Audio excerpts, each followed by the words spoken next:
So there I was, scrolling through my phone at 2 a.m. like any other insomniac loser, when I stumbled across the post that would eventually lead to my ex trashing me online, and me getting 1 million followers telling my side of the story. But I'm getting ahead of myself. Let me back up. 3 weeks earlier, everything was still normal. Well, as normal as things get when you're dating someone who thinks their Instagram aesthetic is more important than actual human connection. Sarah had this thing about curating her entire life for social media.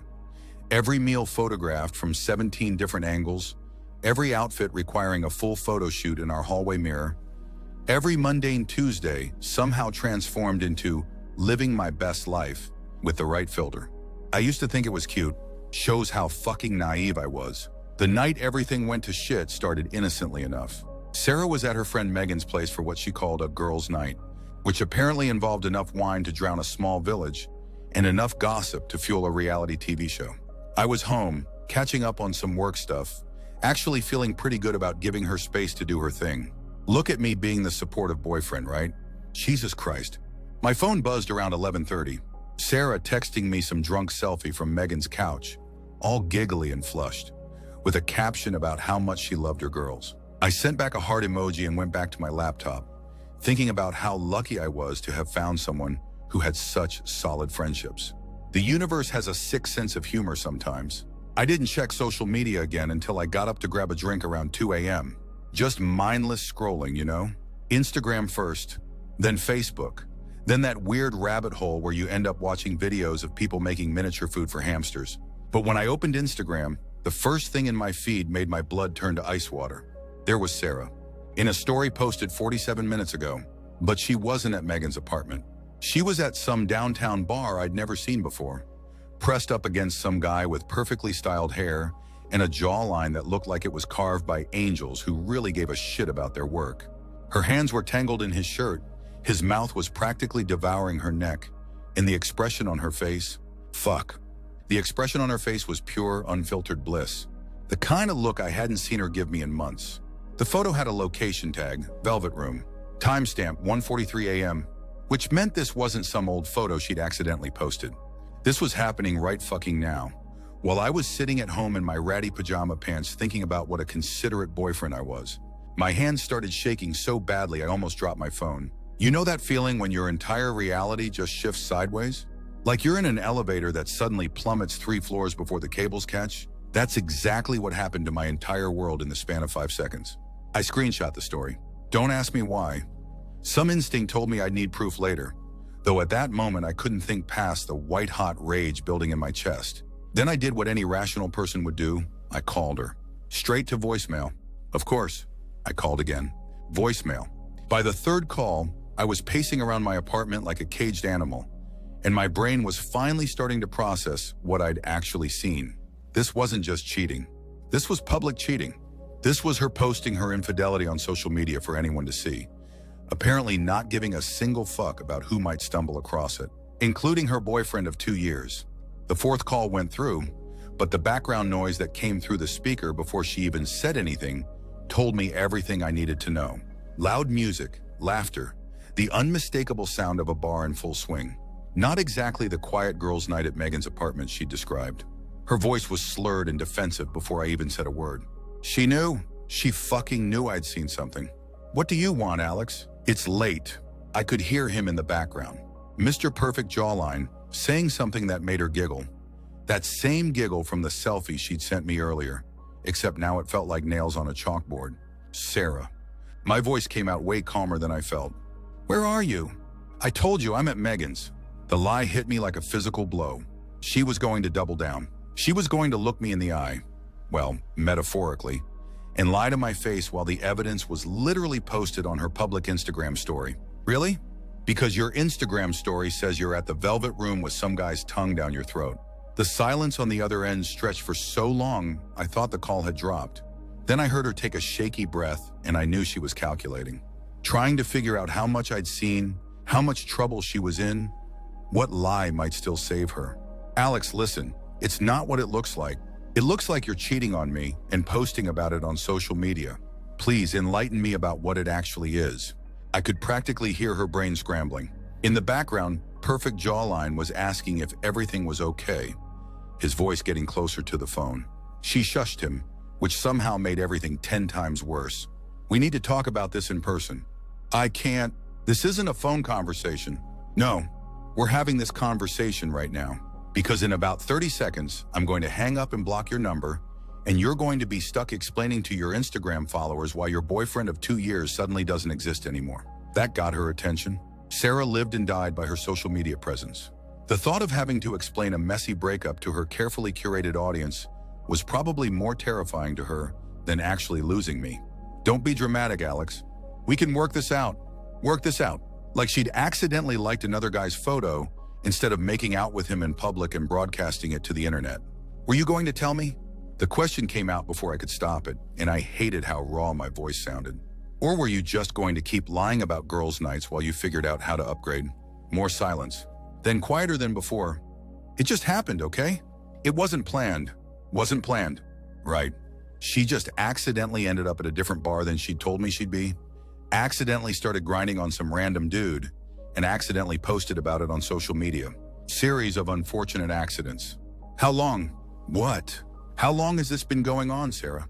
The pause told me everything I needed to know. This wasn't a one-night thing.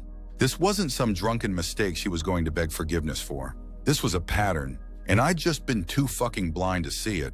This is the first time we've been talking, but nothing physical until tonight. Talking.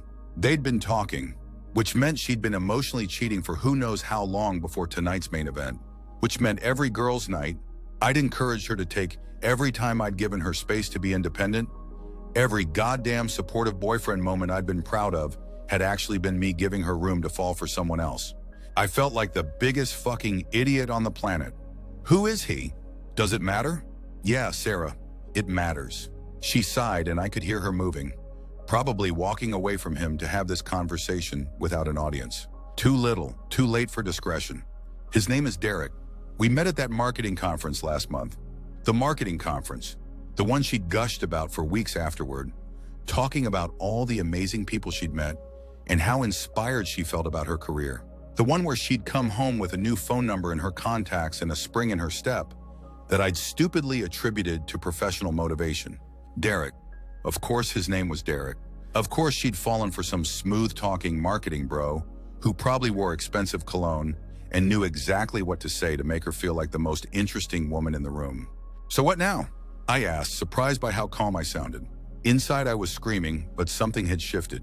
The initial shock was wearing off, replaced by something harder and colder. You want to make this official? Stop sneaking around and just be with him? I don't know. I'm confused, Alex. This whole thing is complicated. Complicated? She was making out with another man in public while lying to me about her whereabouts, and she thought the situation was complicated. Let me uncomplicate it for you, I said. We're done. Alex, wait. I hung up. Then I sat there in my dark apartment, staring at my phone, waiting for the devastation to hit, waiting for the tears, the anger, the desperate urge to call her back and fight for what we'd had. Instead, all I felt was this weird, hollow clarity, like I'd been walking around with a low-grade headache for months and it had finally cleared. My phone started buzzing immediately. Sarah calling back. I declined the call and watched as text after text rolled in. Please don't do this. We need to talk. I made a mistake. Can we please just discuss this like adults? Like adults. That was rich, coming from someone who'd been carrying on an emotional affair and then got caught publicly making out with her side piece. I turned my phone to silent and tried to go to bed, but sleep was obviously not happening. Instead, I lay there staring at the ceiling, replaying every moment of the past few months, looking for signs I'd missed, red flags I'd ignored, clues that should have told me what was really going on.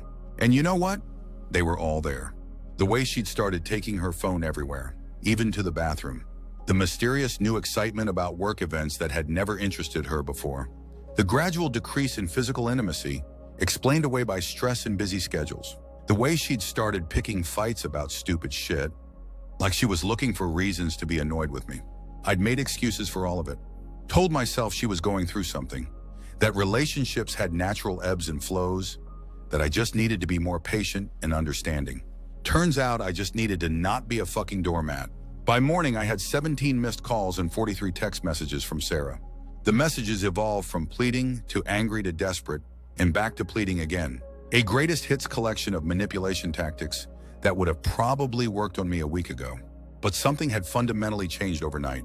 Maybe it was seeing her face in that Instagram story. Not just the cheating, but the pure joy in her expression. The happiness I hadn't seen her show with me in months. Maybe it was realizing that she'd been building a whole separate life while I'd been sitting at home congratulating myself on being supportive. Or maybe it was just that the shock had worn off, and underneath all the hurt and betrayal was something darker and more focused. I wasn't just angry, I was insulted. She'd played me for a complete fool, and apparently everyone in her social circle was going to watch it happen in real time through her Instagram stories. The humiliation of it was almost worse than the betrayal itself. Almost. I made coffee and sat down with my laptop, still ignoring the steady stream of calls and texts. Then I did something that probably seems petty in retrospect, but felt absolutely necessary at the time. I went through every single one of her social media accounts. Instagram, Facebook, TikTok, Twitter, all of it. Looking at months of posts with fresh eyes, seeing the story I'd been too trusting to notice before. And holy shit, was there a story to see. 3 hours later, I felt like a fucking detective who'd just cracked the case of the century. Sarah's social media presence, when viewed through the lens of my girlfriend has been emotionally cheating on me for months, told a completely different story than the one I'd been living. Take her Instagram from 6 weeks ago, a photo of her morning coffee with the caption, "New beginnings require new energy." I'd liked the post and thought nothing of it. But now I could see it was posted the morning after that marketing conference. The morning after she'd met Derek, or 3 weeks ago. Sometimes the universe puts exactly what you need right in front of you. Einar, blessed grateful, posted at 2 p.m. on a Wednesday. I'd been at work, probably thinking about what to make for dinner when she got home. She'd been thinking about Derek. The real kicker was 2 weeks ago. A sunset photo with, "Not all who wander are lost. Some are just finding their way to something better." Posted from downtown, the same area where the Velvet Room was located. While she'd told me she was working late, I screenshotted everything. Every post that suddenly made sense in this new context. Every caption that was clearly about another man, while I'd been sitting at home like a fucking chump. Double tapping hearts and leaving supportive comments. But it wasn't just the posts themselves. It was the comments section. Derek had been liking and commenting on her posts for weeks. Nothing too obvious. Just consistent engagement that I'd never paid attention to because, I trusted her. Beautiful shot on her selfies. Couldn't agree more. On her inspirational quotes. "Hope you're having an amazing day," on random posts. And Sarah had been responding. Not just liking his comments, but actually engaging. "Thanks, babe," with a heart emoji. "You always know just what to say. Hope you are too," right there, in public. On posts that I was also liking and commenting on, she was flirting with another man, and I'd been completely oblivious. The more I dug, the angrier I got. Not just hurt angry, but righteously pissed off. This wasn't just cheating. This was systematic deception with a paper trail that made me look like the world's most clueless boyfriend. My phone buzzed again. Another text from Sarah. "Please just talk to me. I know I fucked up, but we can fix this." Fix this. Like there was some magic combination of words that would make me forget what I'd seen, what I discovered, what I now knew about the last 2 months of my life. I opened up a new browser tab and started typing. Read it first. Our relationships had plenty of similar stories, and reading through them was like getting a masterclass in how not to handle this situation. Most of the posts were people agonizing over whether they should forgive cheating partners, whether emotional affairs counted, whether they were overreacting to suspicious behavior. But scattered throughout were the success stories. People who'd found out about cheating and had taken control of the narrative, who documented everything and come out on top, who'd turned their humiliation into vindication. That's when it hit me. Sarah lived and died by social media. Her entire sense of self-worth was tied up in her online presence, her carefully curated image, the validation she got from her followers. She had about 3,000 Instagram followers, mostly friends and colleagues who knew both of us. People who'd been watching our relationship play out through her posts for 2 years. She'd humiliated me publicly, even if she didn't realize it yet. Every person who'd seen that Instagram story knew she was cheating on me. And soon, when word got around, because it always does, everyone would know what had happened and feel sorry for poor, oblivious Alex. Unless I controlled the story first. I opened up Instagram and started scrolling through my own profile. 38 followers. Mostly family, a few close friends, some college buddies I barely talk to anymore. I'd never been much for social media. Sarah had always been the one documenting our lives, posting couple photos, sharing stories about our adventures, which meant most people following her drama didn't even know my side of things. They might not even know me at all, beyond the occasional appearance in her posts as my amazing boyfriend or date night with this one hard eyes. I was a supporting character in her narrative, the loyal, loving boyfriend who'd been publicly humiliated by his girlfriend's very public affair. But what if I wasn't the supporting character anymore? I spent the next hour researching. TikTok story times were huge, people sharing wild personal experiences, often about relationships gone wrong. The algorithm loved drama, and the comments were always full of people supporting the storyteller, especially if they were the wrong party in the situation. Instagram had story highlights, where you could save temporary stories permanently. People used them to document everything from vacations to breakdowns to major life events. YouTube had storytime videos that got millions of views when the story was juicy enough. And Twitter. Jesus. Twitter was where people went to drag their exes through the mud with receipts and screenshots and play-by-play breakdowns that went viral. My phone buzzed. Sarah again. I see you're active on Instagram. Can we please just have a conversation like adults? Like adults. There was that phrase again.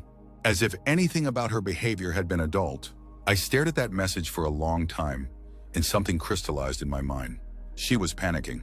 She could see that I was online, probably noticed that I hadn't been responding to any of her messages, and she was starting to realize that her usual manipulation tactics weren't working.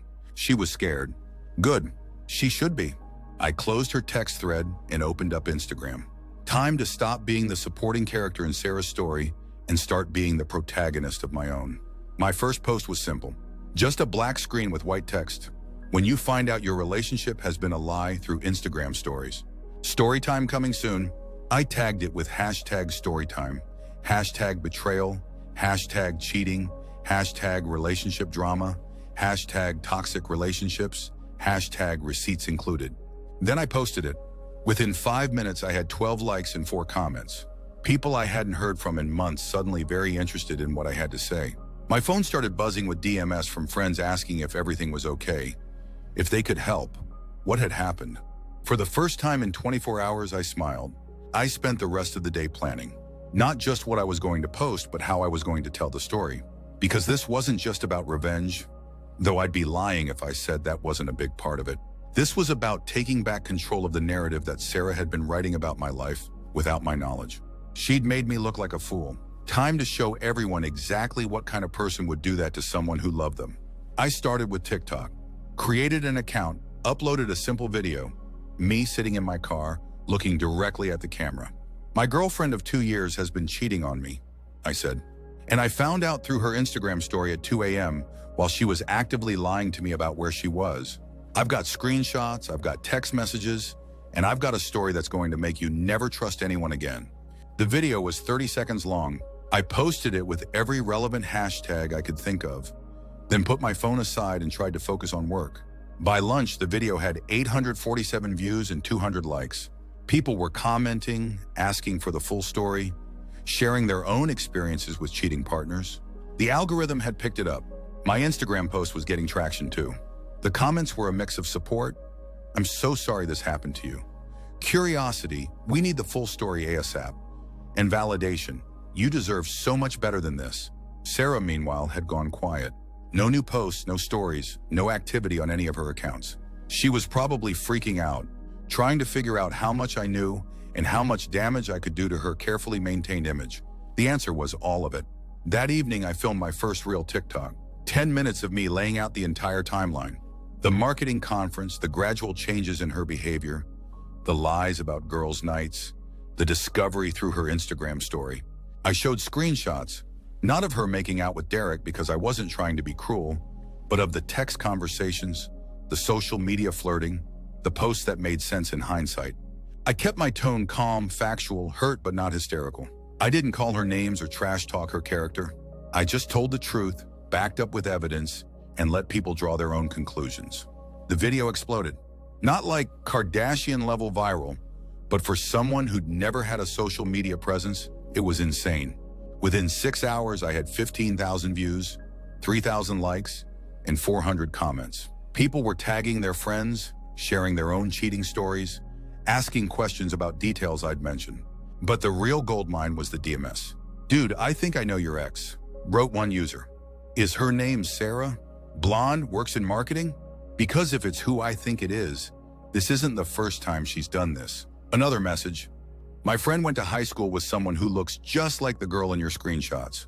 Want me to ask around?" And then the message that made my blood run cold. "I work with Derek. He's been bragging about stealing someone's girlfriend for weeks. Showed us pictures and everything. Want to know what he's been saying about you?" Yes, I absolutely wanted to know what Derek had been saying about me. The response was a series of screenshots from Derek's private Instagram story, the kind you only share with close friends. Pictures of him and Sarah from multiple dates, with captions like, "When she's finally ready to leave the deadweight," and "Upgrade complete." And most infuriatingly, some guys just don't know how to keep their women interested. They'd been laughing at me. Not just cheating, not just lying, but actively mocking me to their friends while I sat at home thinking I was being supportive. I posted the screenshots that night. Update: turns out they've been making fun of me to their friends this whole time. I captioned it, "Thanks to everyone sending me info. The rabbit hole goes deeper than I thought." My follower count jumped to 50,000 overnight. Sarah called me at 3 a.m. crying. I let it go to voicemail. When I listened to it the next morning, it was 6 minutes of her sobbing, begging me to take down the posts, saying I was ruining her life and her career. "People are sending these videos to my coworkers," she cried. "My boss saw the TikTok. Derek's girlfriend found out and she's threatening to sue me. You don't understand what you're doing to me." Derek's girlfriend. Derek had a girlfriend. Of course he did. I made another video that day. Plot twist: Derek has a girlfriend too. Sarah knew. She just didn't care. The comments exploded. People were furious on my behalf, but also on behalf of Derek's girlfriend, who was apparently just as blindsided as I had been. Someone found her Instagram and started sending her my videos. She reached out to me directly. "Thank you for posting this," she wrote. "I had no idea. We've been together for 3 years. 3 years. Sarah had helped Derek blow up a 3-year relationship for what? A marketing conference fling that escalated into public humiliation for everyone involved?" The story kept growing. Local news outlets started picking it up. Not the major ones, but the lifestyle blogs and social media roundup accounts that live for this kind of drama. "Local man's cheating girlfriend exposed through viral TikTok series" ran on 3 different websites. My Instagram grew to 150,000 followers. Brands started reaching out about sponsorship opportunities. A podcast wanted me as a guest. Someone offered to option my story for a web series. And through it all, Sarah kept calling, kept texting, kept begging me to make it stop. But I wasn't done yet. Because the more attention the story got, the more people came forward with information. Friends of friends who'd known about the affair and said nothing. Co-workers who'd suspected something was going on. People who'd seen them together at bars and restaurants, being openly affectionate while I was at home. Everyone had known except me. That realization shifted something fundamental in how I was approaching this whole thing. This wasn't just about Sarah cheating. This was about an entire social circle that had watched it happen and decided I didn't deserve to know the truth about my own relationship. They'd all been in on it, and now they were all going to watch the consequences play out in real time, publicly, with no control over the narrative. My phone buzzed with another message from Sarah. "Please, I'm begging you. I'll do anything to make this right." I stared at that message for a long time. 3 weeks ago, "I'll do anything" from her would have meant the world to me. Now it just sounded desperate and hollow. Too little, too late. I had one more video to make. The big finale. The one that would either make me look like a vindictive asshole or cement my position as the wronged party who'd taken control of his own story. I'd been saving the best evidence for last. The evidence I'd been saving was a doozy. See, when I'd gone through Sarah's social media accounts that first morning, I'd noticed something weird about her location tags. She'd been checking in at places we'd never been together, posting photos from restaurants I'd never heard of, sharing stories from events I didn't know she'd attended. At first, I'd thought maybe she was just being more social, hanging out with coworkers or making new friends. But when I cross-referenced the dates with Derek's Instagram, a pattern emerged that made my stomach drop. They'd been dating for 2 months, not just talking, not just flirting, but actually dating. Full-on dinner dates, weekend trips, couple activities, all while she was coming home to me every night and acting like nothing was happening. The weekend she'd told me she was visiting her sister in Portland, Derek had posted a story from a cabin retreat with someone whose manicured hands were clearly visible in several shots. The same nail polish Sarah had been wearing when she'd kissed me goodbye that Friday morning. The night she'd said she had food poisoning and couldn't come to my work's holiday party. Derek had posted a photo from some upscale steakhouse with 2 wine glasses and a caption about perfect company for a perfect night. The morning she'd left early for a breakfast meeting with a potential client, Derek's story showed 2 coffee cups and a shared pastry at a cafe downtown, with a timestamp that perfectly matched when she'd told me she was in a conference room across town. I had screenshots of everything. Months of parallel timelines that proved this wasn't just an affair, it was a full-blown double life. But the real kicker, the piece of evidence that had made me sit back in my chair and laugh out loud when I'd found it, was buried in Derek's Twitter likes. The man had liked a tweet that said, "The best relationships are the ones where you don't have to sneak around." On the same day, Sarah had posted about how much she loved authentic connections.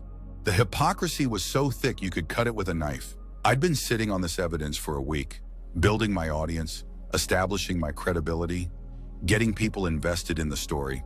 Now I had 200,000 followers across platforms, a comments section full of people calling for justice, and a story that had already been picked up by 6 different online publications. Time for the grand finale. I spent 3 hours crafting the perfect video, not just throwing screenshots at the camera, but actually walking through the timeline, showing the parallel lives Sarah and Derek had been living. I laid out every lie, every cover story, every moment where she'd looked me in the eye and lied while actively dating another man. So you remember how I said Sarah had been emotionally cheating? I started the video. Turns out I was being generous. This wasn't emotional cheating.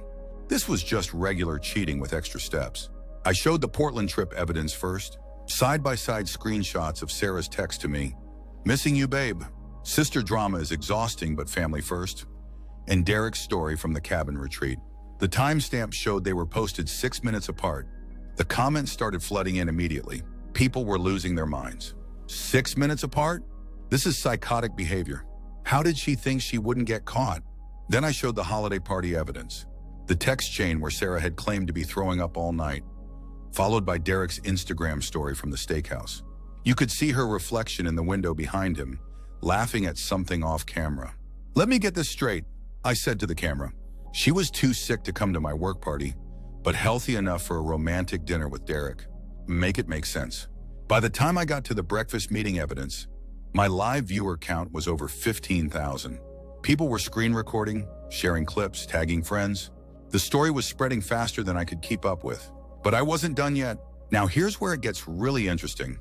I continued, because I started thinking about all the times Sarah had been supportive of my work, how she'd encouraged me to stay late at the office, how she'd been so understanding when I had to travel for business.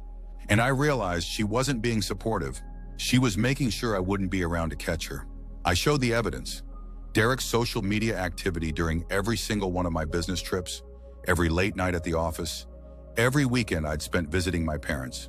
They'd been using my schedule as their personal dating calendar. April 15th, I'm in Chicago for work. Derek posts from Sarah's apartment. I can see her kitchen in the background. April 22nd, I'm working late on a project. Derek's story shows a movie night with takeout from our favorite restaurant. May 3rd, I'm at my parents' house helping them move. Derek posts a photo of breakfast in bed, and you can see Sarah's jewelry on the nightstand. The comments were absolutely savage. People were calling Sarah every name in the book, planning to find her social media accounts and drag her themselves. But here's the thing. I didn't want mob justice. I wanted something more surgical, more devastating.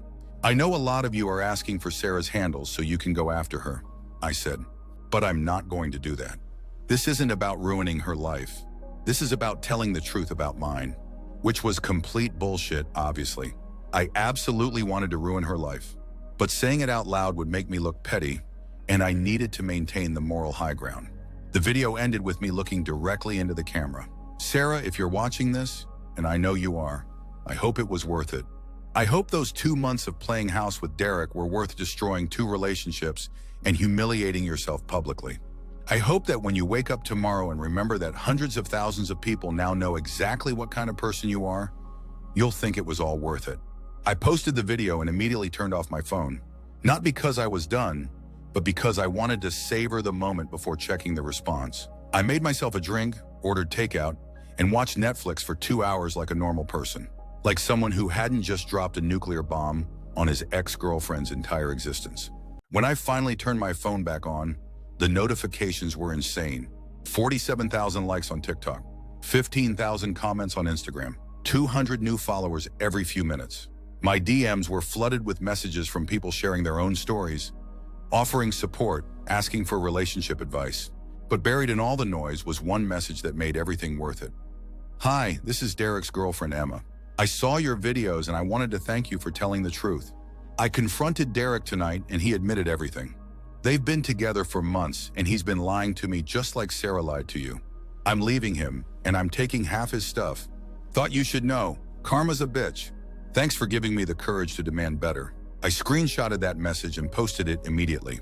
Update: Derek's girlfriend Emma found out the truth and is leaving him. Apparently honesty is contagious. Who knew? That post got 25,000 likes in an hour. But the real victory came 2 days later, when I got a message from someone I didn't recognize. "Hey, I work with Sarah. Just wanted you to know that HR called her in for a meeting yesterday. Apparently someone sent them your videos and they're investigating whether her behavior constitutes a violation of company policy since she met Derek at a work conference. She's been suspended pending review. Thought you'd want to know your story is having real consequences." Sarah's job, her precious career that she'd been so focused on, the professional image she'd been so careful to maintain, it was all falling apart because she couldn't keep her legs closed at a work conference. I didn't post about that immediately. I wanted to let her sweat for a while, wonder if I knew, worry about what I might say next. The anticipation was almost as satisfying as the revenge itself. My phone rang at 3 a.m. Sarah again. This time I answered. "Alex." Her voice was raw, like she'd been crying for hours. "Please, I'm begging you. Make it stop." "Make what stop?" I asked, keeping my voice neutral. "You know what? The videos, the posts, the harassment. People are calling me at work, sending messages to my family. Someone found my mom's Facebook and sent her screenshots. My grandmother saw the TikTok. Do you understand what you've done to me?" "I've told the truth," I said simply. "I'm sorry if the truth is inconvenient for you. This isn't just inconvenient, Alex. This is destroying my life. I made a mistake, okay? I fucked up. But this is cruel. A mistake." After everything I'd uncovered, all the evidence of systematic deception and deliberate lies, she was still calling it a mistake. "A mistake is forgetting to pick up milk on the way home," I said. "A mistake is double booking dinner plans. What you did was plan and execute a months-long deception that made me look like a fool to everyone who knew us. What you did was build an entire relationship with another man while living in my apartment and sleeping in my bed. What you did was post your infidelity on social media while I was at home worried about giving you space to be independent. But I loved you," she whispered. "I still love you. This thing with Derek, it got out of hand, but it didn't mean anything. You were my real relationship. If I was your real relationship, why did you lie to me for 2 months straight? If you loved me, why did you humiliate me publicly? If this didn't mean anything, why did you risk everything we had?" Silence. "Because here's what I think actually happened," I continued. "I think you got bored with me.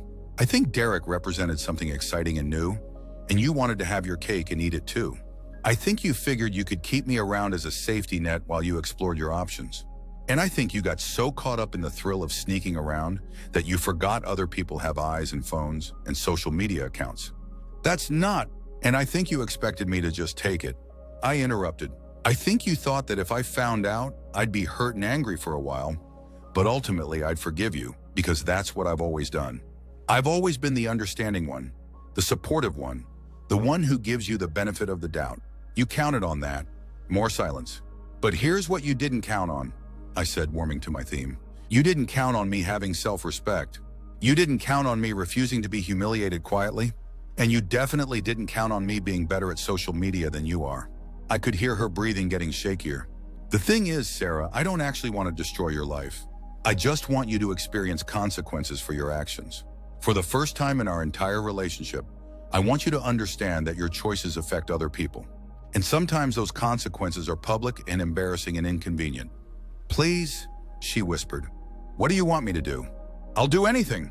"I want you to think about how this feels," I said. "I want you to remember this feeling the next time you're tempted to lie to someone who loves you. I want you to consider how it feels to have your private business exposed to strangers before you decide to broadcast someone else's humiliation. And I want you to leave me alone." I added, "No more calls, no more texts, no more attempts to explain or justify or minimize what you did. We're done. We've been done since the moment you decided Derek was worth more than our relationship." I hung up and blocked her number. 3 days later, I got a message from an account I didn't recognize. "This is Sarah. I'm using my friend's phone because you blocked me. I just wanted you to know that Derek and I broke up. It's over. His girlfriend left him, and he said he couldn't handle the drama. He never wanted anything serious anyway. You were right. I threw away everything real for something that wasn't even real. I hope you're happy." I stared at that message for a long time. Was I happy? Derek had dumped her. Her job was in jeopardy. Her reputation was destroyed. Everyone who'd ever known us now knew exactly what she'd done. She'd lost everything she'd risked our relationship for, and she'd lost our relationship too. It should have felt like vindication. Complete and total victory. Instead, I felt empty, like I'd been running on adrenaline for weeks and it was finally wearing off. I didn't respond to her message. I didn't make another video about Derek dumping her. I didn't post about her desperate attempt to contact me. I just logged off social media for the night and tried to figure out who I was now that the revenge was complete. The next morning, I had 750,000 followers across platforms. Brands were still reaching out about sponsorships. A literary agent wanted to discuss a book deal. Netflix had sent an email about a possible documentary. My story about being cheated on had accidentally become a story about the power of social media, about controlling your own narrative, about what happens when private humiliation becomes public vindication. I was internet famous for being cheated on, and somehow that fame was worth more than the relationship I'd lost. The irony wasn't lost on me.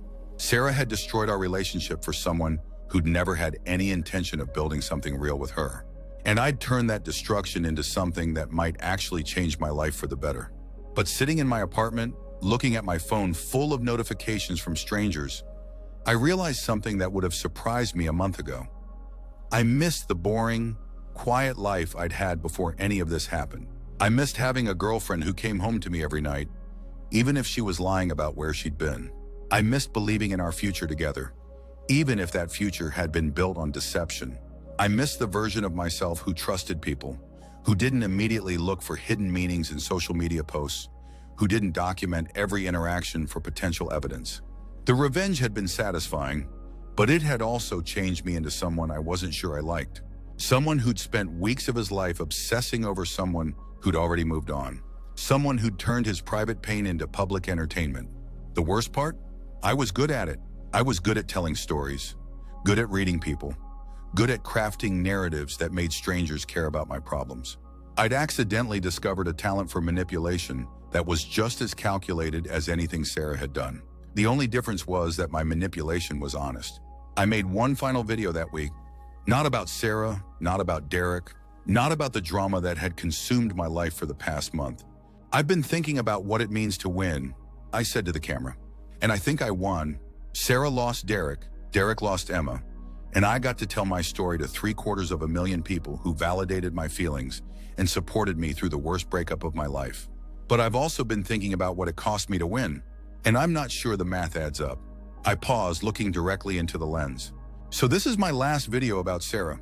Not because she doesn't deserve to be called out, not because I forgive her, but because I'm tired of letting someone who didn't choose me live rent-free in my head. She made her choice. I made mine, and now it's time to make some new choices. I ended the video and posted it without any hashtags, without any calls to action, without any attempt to make it go viral. It got 2 million views in 24 hours. But I was already moving on to the next chapter of my life, the one where I wasn't defined by what someone else had done to me, but by what I chose to do next. The revenge was complete. The story was told. The consequences had been delivered. Now I had to figure out how to live with all of it. 6 months later, I was sitting in a coffee shop in a completely different city, scrolling through my phone and marveling at how normal my life had become again. Normal but different. Permanently different. The Sarah saga had officially ended 3 months ago when the last of the news articles stopped circulating and my follower count finally stabilized. I'd kept the accounts active but stopped posting about relationships, cheating, or revenge. Instead, I'd started sharing random thoughts about movies, food reviews, travel photos, the kind of mundane content that actual humans post when they're not trying to destroy their exes. Turns out, when you're not fueled by righteous anger, maintaining a social media presence is boring as hell. I'd taken that book deal though, not because I thought my story was particularly unique. God knows the internet is full of people getting cheated on and fighting back. But because my agent convinced me there was something universal about the experience of having your private humiliation become public vindication. About learning to control your own narrative when someone else tries to write you out of the story. The book was coming out next spring. Receipts included How I Got 1 Million Followers by Getting Dumped. Was apparently already generating buzz in whatever circles cared about social media memoirs written by people who'd accidentally gone viral for being cheated on. I still wasn't sure how I felt about that. About being known forever as that guy who exposed his cheating ex on TikTok. It felt simultaneously like the most important thing I'd ever done and the most trivial. But the weirdest part wasn't the fame or the book deal or the fact that I now had enough money to quit my day job and focus on writing full-time. The weirdest part was how completely I'd moved on from Sarah. Not just from loving her, that had died the night I'd seen her Instagram story, but from hating her too. I'd run into one of her friends last month, back home visiting my parents. Jessica, who'd been in our extended social circle and had definitely known about the cheating before I did. She looked uncomfortable when she saw me, like she wasn't sure if I was going to make a scene or film her for my next viral video. "Hey Alex," she'd said carefully. "How are you doing?" "Just good," I'd said and meant it. "Really good, actually. That's great." She'd shifted her weight from foot to foot, clearly wanting to say something else. "Listen, I know this is weird, but I wanted you to know that Sarah, she's doing okay. In case you were wondering, I wasn't, but I'd let her continue. She moved to Portland a couple months ago. Got a new job, started over. She seems different. More mature, I guess." Portland, where she'd pretended to visit her sister while actually shacking up with Derek at that cabin retreat. The irony wasn't lost on me. "Good for her," I'd said, and realized I actually meant that too. Jessica had looked surprised. "You're not angry anymore? About what happened?" "Yeah, I'm still angry about what happened," I'd said. "But I'm not angry at her anymore, if that makes sense. What she did was shitty, but it also freed me from a relationship that wasn't working. If she hadn't cheated, I probably would have stayed with her for years, trying to fix problems I didn't even know we had. Now I know what I actually want in a relationship, and I know I won't accept less than that." Which was true. The whole experience had been like getting a masterclass in red flags, manipulation tactics, and my own capacity for self-respect. I'd learned that I was capable of standing up for myself in ways I'd never imagined, but also that revenge, however satisfying, wasn't actually a sustainable way to process pain. The really fucked up part was that I'd become a better person because of it. More confident, more willing to enforce boundaries, less willing to make excuses for other people's shitty behavior. I'd started therapy, not because I was devastated about Sarah, but because I'd realized that someone who'd spend 3 weeks of their life crafting the perfect public humiliation probably had some control issues to work through. Dr. Martinez had helped me understand that the revenge hadn't really been about Sarah at all. It had been about reclaiming agency in a situation where I'd felt powerless. About proving to myself and everyone else that I wasn't the pathetic, clueless boyfriend who'd just taken whatever scraps of affection his girlfriend decided to throw his way. The need for public vindication, she'd said during one session, often comes from a deep fear that the private truth isn't enough. She was right, of course. I'd been terrified that if I just broke up with Sarah quietly, people would assume I was the problem. That they'd think I was too weak or boring or inadequate to keep her interested. The viral videos had been my way of making sure everyone knew exactly who was at fault. But 6 months later, I'd realized that the people whose opinions actually mattered had never needed the receipts. My real friends had supported me regardless. My family had been ready to hate Sarah the moment I told them what happened. The people who mattered had believed me without requiring a social media campaign as proof. The strangers who'd followed my story, liked my videos, and made me internet famous, they'd moved on to the next drama, the next viral story, the next person willing to turn their private pain into public entertainment. Their validation had felt crucial in the moment, but it turned out to be as ephemeral as any other internet trend. I still got messages sometimes. People sharing their own cheating stories, asking for advice, wanting to know how I'd moved on so successfully. I tried to respond when I could, but I'd stopped positioning myself as an expert on revenge or relationships or social media strategy. Because here's what I'd learned. The revenge had been necessary for me in that specific moment with that specific situation. But it wasn't a blueprint for everyone, and it wasn't something I'd recommend as a first resort. Sometimes you need to burn everything down to figure out who you are in the ashes. But once you know, you can start building something better. I was seeing someone new now, Melissa, who'd slid into my DMs 6 weeks after my final Sarah video and somehow convinced me to meet her for coffee, despite my initial assumption that anyone who'd found me through viral breakup content was probably not looking for anything healthy. She'd surprised me. She'd watched maybe 2 of my videos, found them entertaining but exhausting, and was much more interested in talking about books and travel and whether pineapple belonged on pizza, it absolutely does and I'd die on that hill, than dissecting my ex-girlfriend's moral failings. I figure everyone has one crazy relationship story, she'd said on our second date. Yours just happens to be documented for posterity. Melissa had never asked me to take down the videos or delete the social media accounts.